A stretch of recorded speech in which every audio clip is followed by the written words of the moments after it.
PS case number 552/1995 था, जिसमें भारतीय दंड संहिता की धाराएं 419, 420, 468, 448, 506 और 120 भी लगी हुई थी। और इसमें माननीय न्यायालय द्वारा अटैचमेंट टू प्रॉपर्टी यानी कुर्की के लिए निकाला गया था और इसमें कहा गया था कि इनको प्रोड्यूस किया जाए और उसी को माननीय न्यायालय के आदेश की अनुपालना इसमें की गई है। और इनकी विधिवत गिरफ्तारी इनके आवास से कर दी गई है और गिरफ्तारी में थोड़ा टाइम लगा क्योंकि जो समर्थक थे उनके द्वारा धक्का मुक्की भी की गई थी, तो उसकी वजह से डिले किया गया और मेडिकल एग्जामिनेशन के लिए लाया गया है। जैसा कि उनके द्वारा बताया गया है कि वो मेडिकल ट्रीटमेंट पर रहते हैं, जनरली कुछ कुछ दवाइयाँ वो लेते हैं, तो उनकी दवाइयाँ भी साथ ले ली गई थी, उनके केयर टेकर को भी साथ में ले लिया गया था। अभी मेडिकल एग्जामिनेशन चल रहा है एज पर लॉ के हिसाब से और आगे इसमें फिर इनको थाना ले जाया जाएगा और फिर उसके बाद माननीय न्यायालय में प्रोड्यूस किया। और हम कोर्ट के सम्मान के लिए कल के लिए आ गए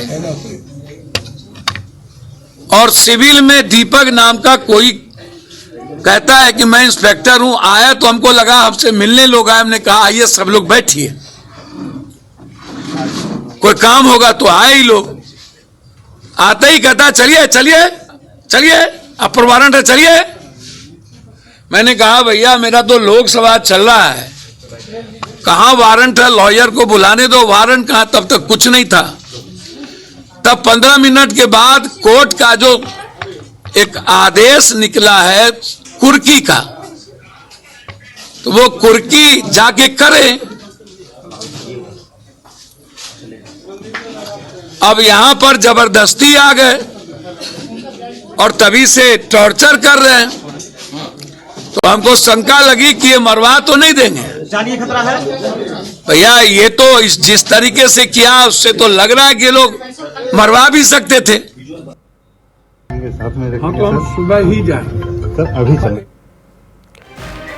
और चलिए रवि नारायण लगातार हमारे साथ जुड़े हुए हैं। रवि, विनोद बिहारी लाल यही वो शख्स जिन्होंने इस पूरे मामले को दर्ज कराया कि हमसे गलत तरीके से किराए पर मकान लिया गया, वहां पर कार्यालय पार्टी का खोल दिया गया, कोई जानकारी हमें नहीं दी गई, वो जानकारी छिपाई गई। अब पप्पू यादव की बात करें तो क्या कोई कानूनी टीम रखेंगे इस लड़ाई को आगे बढ़ाने के लिए, आत्मसमर्पण करेंगे, क्या रुख रहेगा पप्पू यादव का?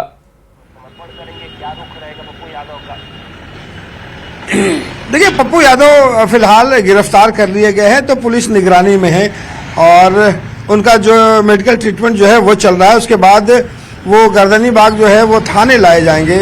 थाना में लाने के बाद पुलिस की जो टीम है वो उन्हें लेकर के न्यायालय जाएगी और न्यायालय में जो एमपी एमएलए कोर्ट है सिविल कोर्ट में, वहाँ पे उन्हें आज लगभग दोपहर के समय उन्हें पेश किया जाएगा। और उस पेशी के दौरान जो है वो कोर्ट जो लगातार इस बात को तस्लीक कर रही थी कि यहाँ पे लगातार बुलाया जा रहा है, कुर्की जो है कुर्की को लेकर के भी सम्मन जारी किया गया था।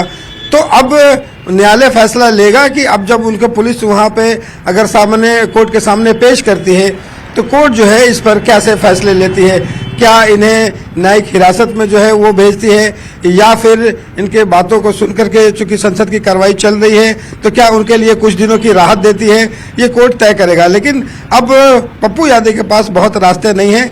आज की जो सुनवाई है कोर्ट में ये बेहद अहम है, देखना होगा कि आज की सुनवाई में कोर्ट कैसे फैसले लेती है। जी जब कोर्ट ने कुर्की का आदेश दे दिया है यानी कि मामला संगीन भी कोर्ट ने माना है, पुख्ता सबूत जरूर होंगे, ऐसे में क्या लगता है कि और आने वाले वक्त के लिए कितने मुश्किलों में पप्पू यादव हैं? अब देखिए, आपको याद होगा कि इससे पहले जब 1900 कुछ सालों की पहले की बात है, जब पप्पू यादव मधेपुरा में आए थे उस समय भी वो गिरफ्तार कर दिए गए थे और उसमें भी एक जो मामला है वो बेहद पुराना मामला था। आज जो मामला एक बार फिर से आया है वो 31 साल पुराना मामला है। 1995 का यह मामला है जब वो कार्यालय को खोलने को लेकर के और लगातार किसी के घर को अवैध रूप से वहाँ कार्यालय चलाने की बात हुई थी और जिसके जो यहाँ पे जो याचिका जिन्होंने दायर किया है शैलेंद्र कुमार, उनका कहना है कि लगातार आवास जो है उसका गलत इस्तेमाल किया गया, लगातार बोलने के बाद भी जो है वो खाली नहीं किया गया। तो ये तमाम मामले जो है काफ़ी दिनों से कोर्ट में चल रहे हैं। 31 साल पुराना जो मामला है वो धीरे धीरे चलते हुए यहाँ पर कोर्ट भी जो है वो लगातार पप्पू यादव की बात करने की कोशिश कर रही थी कि उनके तरफ से क्या कहा जाता है, लेकिन वो लगातार कोर्ट पहुंचे ही नहीं।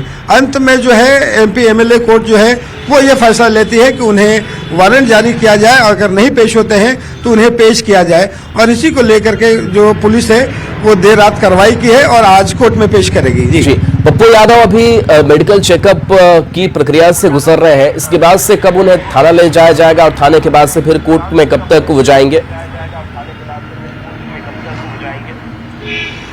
देखिए अभी माना जा रहा है कि सुबह में मेडिकल चेकअप के बाद जो है वो नाश्ता करेंगे और नाश्ता करने के बाद जो है उन्हें गर्दनी बाग थाना जो है वो पूरी पुलिस फोर्स जो है वो सुरक्षा में उन्हें ले जाएगी और गर्दनी बाग थाना के बाद तमाम जो पुलिसकर्मी हैं उन्हें मजिस्ट्रेट के सामने जो है वो पेश किया जाएगा, न्यायालय उन्हें ले जाया जाएगा।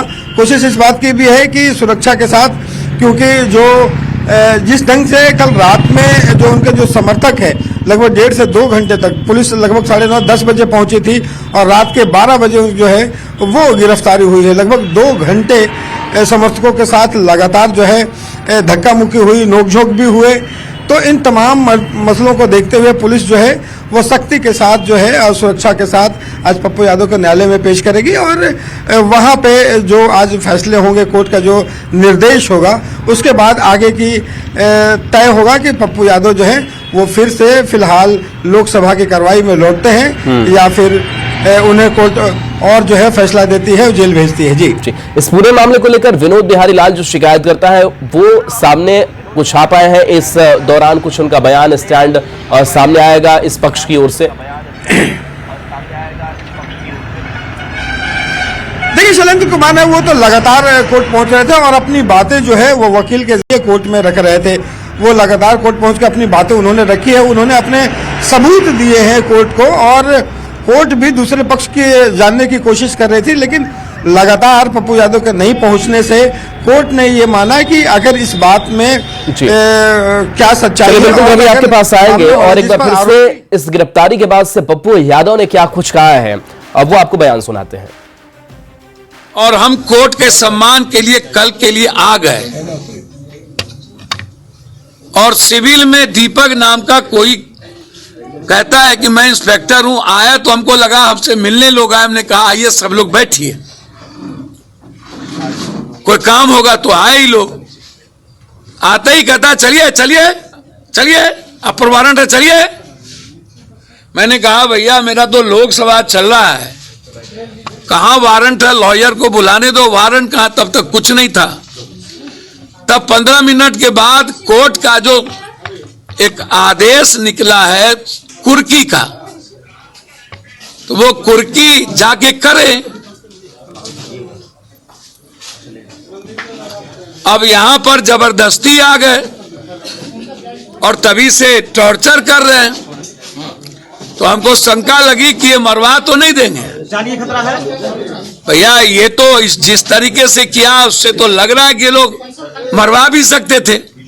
शिवनंदन भारती हैं, पप्पू यादव के वकील हमारे साथ हैं। शिवनंदन जी, क्या है मामला, किस मामले में आपके वकील को गिरफ्तार करने? देखिए 1995 का एक केस है जिसमें इनके ऊपर एक केस किया गया था जिसमें ऑलरेडी ये बेल पर है।